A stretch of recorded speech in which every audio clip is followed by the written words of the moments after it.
ఓం శాంతి. ఈరోజు Murali date 13 November 2024.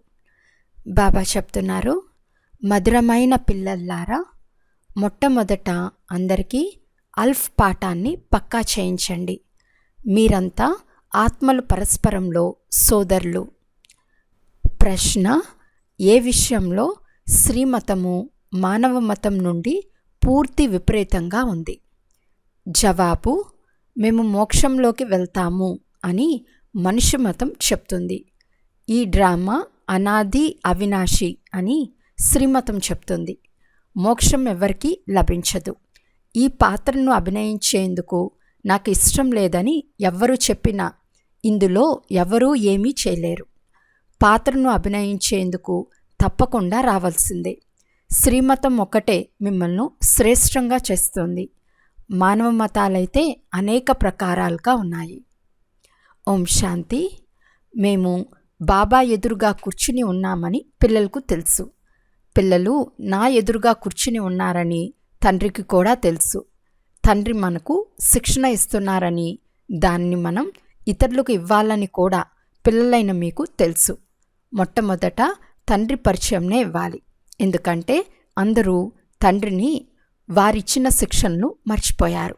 ఇప్పుడు తండ్రి చదివించే చదువు మళ్ళీ 5000 సంవత్సరాల తర్వాత లభిస్తుంది. ఈ జ్ఞానం ఇతరులెవ్వరికీ లేనే లేదు. ముఖ్యమైనది తండ్రి పరిచయం. ఆ తర్వాత ఇదంతా అర్థం చేయించాలి. మనమంతా సోదరులము. ప్రపంచంలోని ఆత్మలంతా పరస్పరం సోదరులే. అందరూ వారికి లభించిన తమ తమ పాత్రను ఈ శరీరాల ద్వారా అభినయిస్తున్నారు. నూతన ప్రపంచంలోకి తీసుకెళ్లేందుకు ఇప్పుడు తండ్రి వచ్చారు. దాన్ని స్వర్గం అని అంటారు. అయితే ఇప్పుడు సోదరులమైన మనమంతా పతితులుగా ఉన్నాము.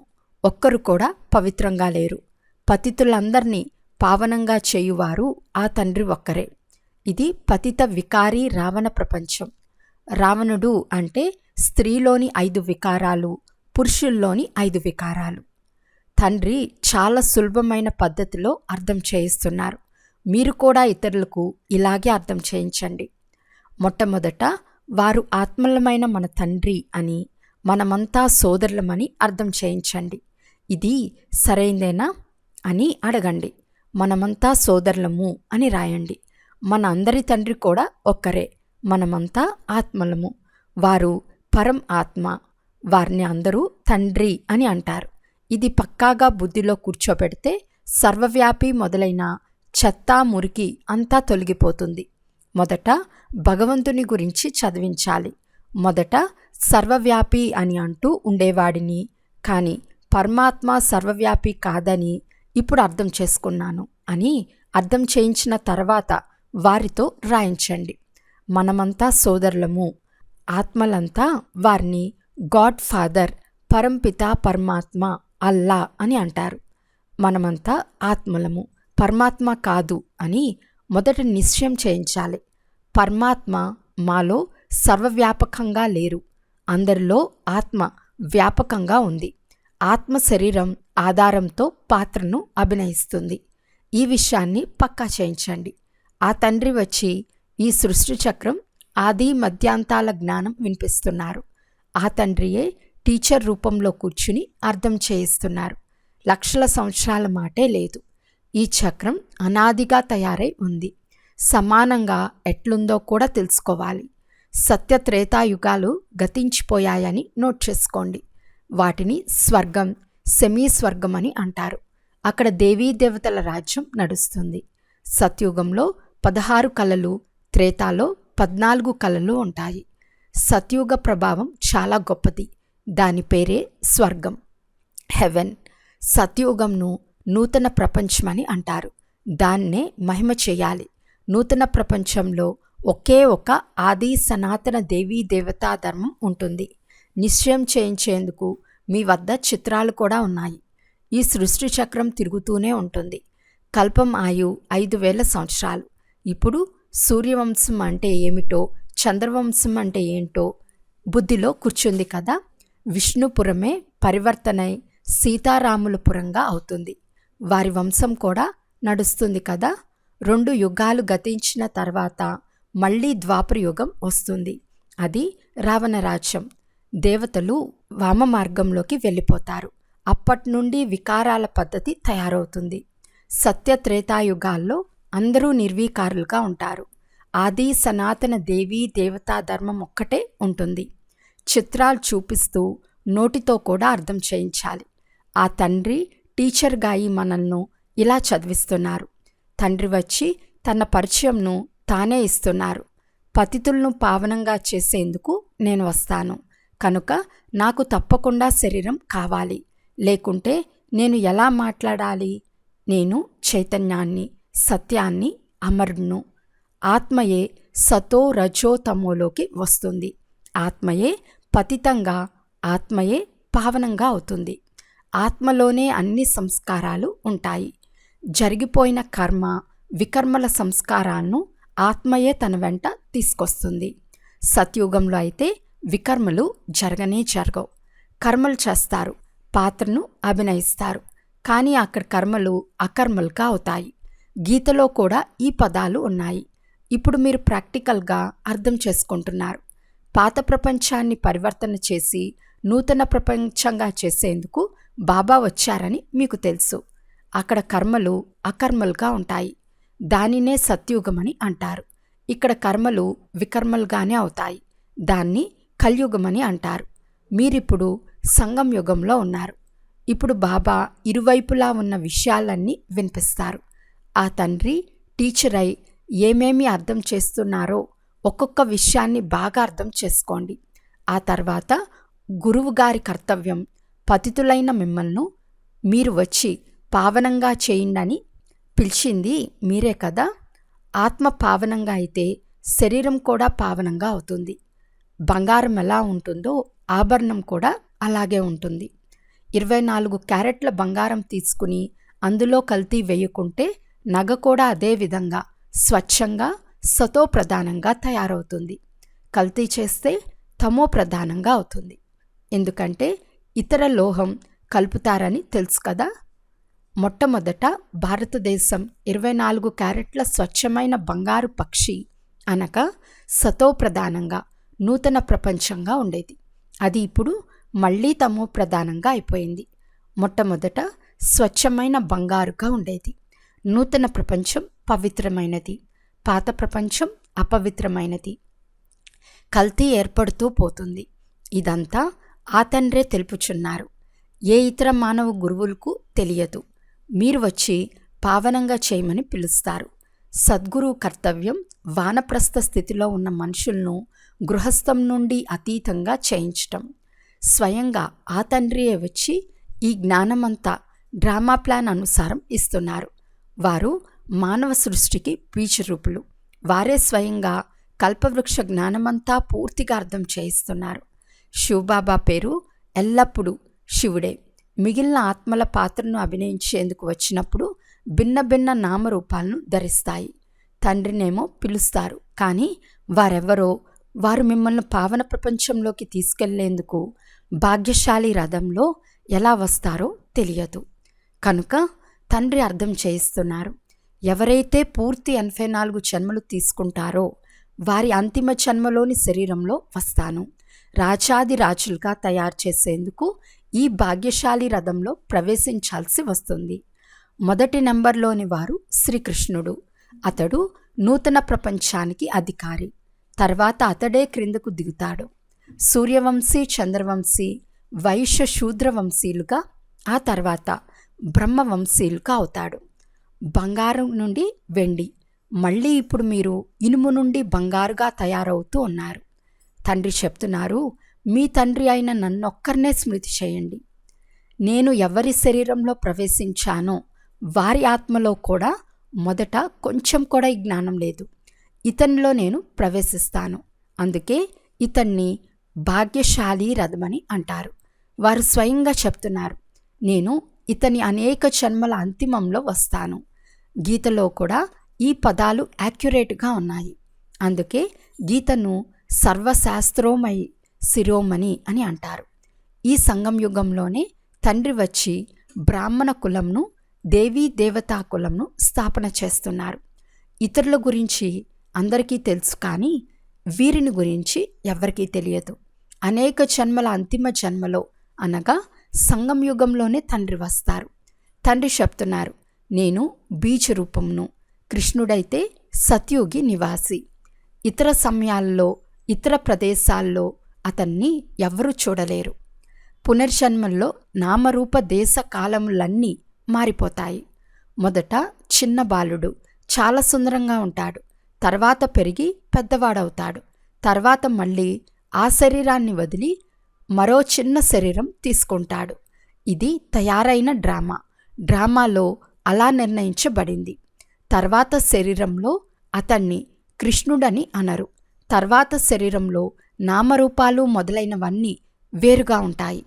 సమయము, రూపురేఖలు, తిథి, తారీఖులు మొదలైనవన్నీ మారిపోతాయి. ప్రపంచ చరిత్ర భూగోళం ఉన్నదన్నట్లు రిపీట్ అవుతాయని అంటారు. కనుక ఈ డ్రామా రిపీట్ అవుతూ ఉంటుంది. సతో రజో తమోలో తప్పకుండా రావాల్సిందే. సృష్టి పేరు, యుగం పేరు అన్నీ మర్చిపోతూ ఉంటాయి. ఇప్పుడిది సంగం యుగం. నేను సంగం యుగంలోనే వస్తాను. దీన్ని మనం ఆంతరికంలో పక్కా చేసుకోవాలి. ఆ తండ్రి మనకు తండ్రి, టీచర్, గురువు అయ్యారు. వారు మళ్ళీ మనం సతోప్రధానంగా అయ్యేందుకు యుక్తులను కూడా చాలా బాగా అర్థం చేయిస్తారు. గీతలో కూడా దేహ సహితంగా దేహ ధర్మాలన్నీ వదిలి స్వయాన్ని ఆత్మగా భావించమని ఉంది కదా. మనం ఇంటికి వాపస్ వెళ్ళే తీరాలి. భగవంతుని వద్దకు వెళ్ళేందుకు భక్తి మార్గంలో ఎంతో శ్రమిస్తారు. అది ముక్తిధామం. కర్మల నుండి ముక్తమై మనం నిరాకార ప్రపంచంలోకి వెళ్ళి కూర్చుంటాం. నటించేవారు ఇంటికి వెళ్తే పాత్ర నుండి ముక్తులుగా అవుతారు. అందరూ ముక్తి పొందాలని కోరుకుంటారు, కానీ ముక్తి ఎవ్వరికీ లభించజాలదు. ఇది అనాది అవినాశి డ్రామా. ఈ పాత్ర చేయటం నాకు ఇష్టం లేదు అని ఎవరైనా అన్నా ఇందులో ఎవరూ ఏమీ చేయలేరు. ఇది అనాదిగా తయారైన డ్రామా. ఒక్కరు కూడా ముక్తిని పొందలేరు. అవన్నీ అనేక ప్రకారాల మనుషుల మతాలు. ఇది శ్రేష్టంగా తయారు చేసే శ్రీమతం. మనుషులను శ్రేష్ఠులని అనరు, దేవతలను శ్రేష్ఠులని అంటారు. వారి ముందు అందరూ తల వంచి నమస్కరిస్తారు, కనుక వారు శ్రేష్టమైన వారే కదా. కానీ ఇది కూడా ఎవరికీ తెలియదు. ఇప్పుడు మీరు 84 జన్మలు తీసుకోవలసిందేనని అర్థం చేసుకున్నారు.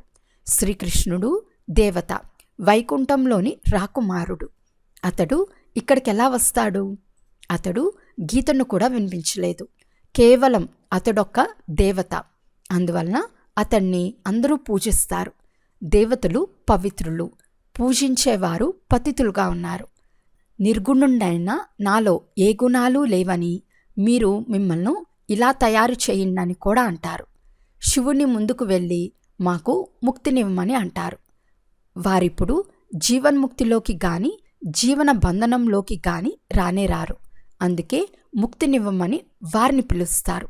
జీవన్ముక్తిని ఇచ్చేది కూడా వారే. ఇప్పుడు మనమంతా బాబా మమ్మ పిల్లలమని, వారి నుండి మనకు అపారమైన ధనం లభిస్తుందని అర్థం చేసుకున్నారు.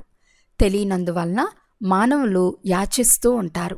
తెలివిలేని వారు తప్పక దుఃఖంలోనే ఉంటారు కదా. అపారమైన దుఃఖంను అనుభవించవలసి వస్తుంది. కనుక ఈ విషయాలన్నీ పిల్లల బుద్ధిలో ఉంచుకోవాలి. ఆ అనంతమైన తండ్రిని తెలుసుకున్నందున పరస్పరం ఎంతగానో పోట్లాడుకుంటూ ఉంటారు. అనాథులుగా అయిపోయారు. వారు హద్దులోని అనాథులు, వీరు బేహద్ అనాథులు. తండ్రి నూతన ప్రపంచాన్ని స్థాపన చేస్తున్నారు. ఇప్పుడుది పతితాత్మల పతిత ప్రపంచం. సత్యుగాన్ని పావన ప్రపంచమని అంటారు. కలియుగంను పాత ప్రపంచమని అంటారు. కనుక ఈ విషయాలన్నీ బుద్ధిలో ఉన్నాయి కదా. పాత ప్రపంచం వినాశనమైపోతుంది, తర్వాత మళ్ళీ నూతన ప్రపంచంలోకి బదిలీ అవుతారు. ఇప్పుడు మనం తాత్కాలికంగా సంగమయుగంలో నిల్చుని ఉన్నాము. పాత ప్రపంచం నుండి నూతన ప్రపంచం తయారవుతూ ఉంది. నూతన ప్రపంచం గురించి కూడా మీకు తెలుసు. మీ బుద్ధి ఇప్పుడు నూతన ప్రపంచంలోకి వెళ్ళాలి. కూర్చుంటూ లేస్తూ మనం చదువుకుంటున్నామని చదివించేవారు తండ్రి అని గుర్తుండాలి. విద్యార్థులకి ఇది జ్ఞాపకం ఉండాలి. అయినా స్మృతి నెంబర్ వార్ పురుషార్థానుసారంగా ఉంటుంది. తండ్రి కూడా నెంబర్ వార్ పురుషార్థానుసారం ప్రియ స్మృతులను తెలుపుతున్నారు. బాగా చదివేవారిని టీచర్ తప్పకుండా ఎక్కువగా ప్రేమిస్తారు. ఎంత తేడా ఏర్పడుతుంది. ఇప్పుడు తండ్రి అర్థం చేయిస్తూ ఉంటారు. పిల్లలు ధారణ చేయాలి.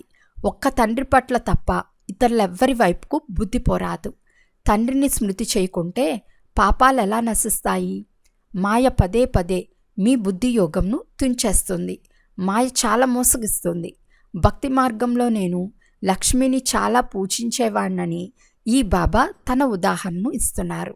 లక్ష్మి పాదాలొత్తుచున్నట్లు చిత్రంలో చూచి నేను ఆమెను దాని నుండి విముక్తి చేయించాను. శివబాబా స్మృతిలో కూర్చున్నప్పుడు బుద్ధి అటూ ఇటూ పోతే, ఓ బుద్ధి, నీవు మరోవైపు ఎందుకు వెళ్తావు అని నాకు నేను చెంపదెబ్బలు వేసుకునేవాణ్ణి. చివరకు వినాశనం స్థాపనలు కూడా చూశాను. సాక్షాత్కారం అవ్వాలనే ఆశ పూర్తయింది. కొత్త ప్రపంచం వస్తుందని, నేను ఇలా తయారవుతానని అర్థమైంది. పోతే ఈ పాత ప్రపంచం అయితే వినాశనం అయిపోతుందని దృఢ నిశ్చయం ఏర్పడింది. మా రాజధాని కూడా సాక్షాత్కారమైంది. అటువంటప్పుడు ఈ రావణ రాజ్యంను ఏం చేసుకోవాలి? స్వర్గరాజ్యాధికారమే లభిస్తున్నప్పుడు దాన్నేం చేసుకోవాలి? ఇలా నిర్ణయించుకోవటమే ఈశ్వర్య బుద్ధి. ఈశ్వరుడే ప్రవేశించి నా బుద్ధిని నడిపించారు. జ్ఞాన కలుషమేమో మాతలకు లభిస్తుంది. అందుకే సర్వస్వము మాతలకి ఇచ్చేశాను. మీరు ఈ కార్యవ్యవహారాలన్నీ సంభాళించండి, అందరికీ నేర్పించండి. నేర్పిస్తూ ఇంతవరకు వచ్చారు. క్రమక్రమంగా ఒకరినొకరు వినిపిస్తూ ఇప్పుడు ఎంతమంది తయారయ్యారో చూడండి. ఆత్మ పవిత్రం అవుతూ పోతుంది. తర్వాత ఆత్మకు శరీరం కూడా పవిత్రమైంది కావాలి. అర్థం కూడా చేసుకుంటారు. కానీ మాయ మరిపింపచేస్తుంది. 7 రోజులు కోర్సు తీసుకోమని మీరు చెప్తే రేపటి నుండి వస్తామని చెప్తారు. ఆ 2వ రోజు మాయ తినేస్తుంది. రానే రారు. భగవంతుడు చదివిస్తున్నారు అంటే వచ్చి చదువుకోరు. తప్పకుండా వస్తామని కూడా అంటారు. కానీ మాయ ఎగరగొట్టేస్తుంది. రెగ్యులర్గా రానివ్వదు. కల్పకృతం ఎవరైతే పురుషార్థం చేశారో వారు తప్పకుండా చేస్తారు. వేరే దుకాణం ఏదీ లేదు. మీరు చాలా పురుషార్థం చేస్తారు. పెద్ద పెద్ద మ్యూజియంలు నిర్మిస్తారు. కల్పకృతం అర్థం చేసుకున్న వారే అర్థం చేసుకుంటారు. వినాశనం అవుతుంది. స్థాపన కూడా జరుగుతూ ఉంటుంది. ఆత్మ చదువుకుని ఫస్ట్ క్లాస్ శరీరం తీసుకుంటుంది. ఇది మీ లక్ష్యం కదా. ఎందుకు గుర్తుండదు? ఇప్పుడు మనం నూతన ప్రపంచంలోకి మన పురుషార్థానుసారం వెళ్తాము. అచ్చా, మధురాతి మధురమైన అపురూపమైన పిల్లలకు మాతాపిత బాప్దాదాల ప్రియ స్మృతులు మరియు గుడ్ మార్నింగ్. ఆత్మీక పిల్లలకు ఆత్మీక తండ్రి నమస్తే. ఆత్మీక తండ్రికి ఆత్మీక పిల్లల యొక్క ప్రియ స్మృతులు మరియు నమస్తే నమస్తే నమస్తే. ధారణ కొరకు ముఖ్య సారం. ఫస్ట్ పాయింట్, బుద్ధిలో ఇది సదా గుర్తుండాలి. మనమిప్పుడు కొంత సమయం కొరకు సంగం యుగంలో కూర్చుని ఉన్నాము. పాత ప్రపంచం వినాశనం అవుతే మనం నూతన ప్రపంచంలోకి బదిలీ అవుతాము. అందువలన దీని నుండి బుద్ధి యోగంను తొలగించాలి. సెకండ్ పాయింట్, సర్వాత్మలకు తండ్రి పరిచయంనిచ్చి కర్మ అకర్మ వికర్మల గూహ్యగతిని వినిపించాలి. మొట్టమొదట అల్ఫ్ పాఠంను పక్కా చేయించాలి. వరదానము, శ్రేష్ఠ ప్రాప్తుల ప్రత్యక్ష ఫలం ద్వారా సదా సంపన్నంగా ఉండే ఎవర్ హెల్తీ భవ. సంగం యుగంలో ఇప్పుడిప్పుడే చేస్తారు. ఇప్పుడిప్పుడే శ్రేష్ఠ ప్రాప్తి అనుభవం అవుతుంది. ఇదే ప్రత్యక్ష ఫలం. అన్నిటికంటే శ్రేష్టమైన ఫలం సమీపత అనుభవం అవ్వటం. ఈ రోజుల్లో సాకార ప్రపంచంలో ఫలాలు తింటే ఆరోగ్యంగా ఉంటారని చెప్తున్నారు. ఆరోగ్యంగా ఉండేందుకు సాధనం ఫలాలు అని చెప్తారు. పిల్లలైన మీరు ప్రతి సెకండ్ ప్రత్యక్ష ఫలాన్ని తింటూనే ఉంటారు. అందువలన ఎవర్ హెల్తీగా ఉండనే ఉన్నారు. ఒకవేళ మిమ్మల్ని ఎవరైనా మీ స్థితిగతులు ఎలా ఉన్నాయి అని అడిగితే ఫరిస్తాల చాల్ మరియు హాల్ ఖుష్హాల్గా ఉందని చెప్పండి. స్లోగన్, అందరి ఆశీర్వాదాల ఖజానాతో సంపన్నంగా అయితే పురుషార్థంలో శ్రమ చేయాల్సిన పని ఉండదు. అచ్చా, ఓం శాంతి.